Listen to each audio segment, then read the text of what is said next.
Hello வணக்கம் and welcome to Divya's Nalabagam. இன்னைக்கு ரொம்பவே ட்ரெடிஷ்னல் அண்ட் ஹெல்த்தியான பரங்கிக்காய் கொஸ்து எப்படி பண்றதுன்னு பார்க்கலாம் வாங்க. முதல்ல அதுக்கு தேவையான இன்கிரிடியன்ஸ் லிஸ்ட் பார்த்துட்டு வந்துருங்க.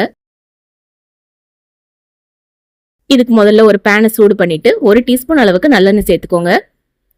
இதுல 1/4 டீஸ்பூன் கடுகு பொரிஞ்சதும் 1/2 டீஸ்பூன் உளுத்தம்பருப்பு, 1/2 டீஸ்பூன் கடலைப்பருப்பு சேர்த்துக்கலாம். இது ரெண்டும் நல்லா கொஞ்சம் பொன்னிறமா வறுத்துக்கோங்க.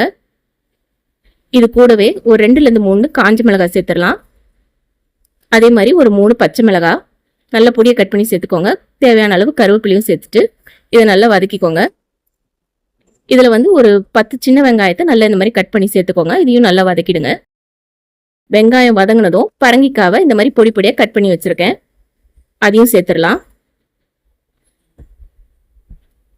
இதை ஒரு வதக்கிட்டு கொஞ்சமாக மஞ்சத்தூள், ஒரு 1/4 டீஸ்பூன் அளவுக்கு மஞ்சத்தூள், ஒரு 1/4 டீஸ்பூன் பெருங்காயத்தூள் சேர்த்துருங்க. ஒரு 1/4 டீஸ்பூன் அளவுக்கு சாம்பார் பொடி இல்லை பிளெயின் மிளகாத்தூள் சேர்க்கலாம். இது ஆப்ஷனல் தான்.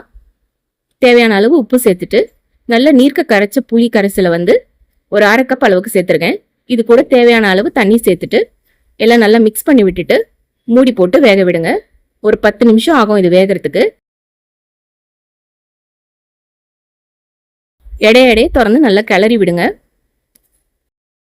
இந்த பரங்கிக்காயை நல்லா மசிச்சு விட்டுக்கோங்க.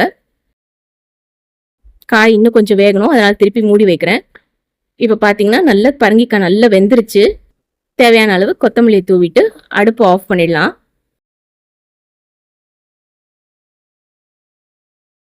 அவ்வளோதாங்க, ரொம்பவே சுவையான சத்தான ரொம்பவே வித்தியாசமான பரங்கிக்காய் கூஸ்து ரெடி.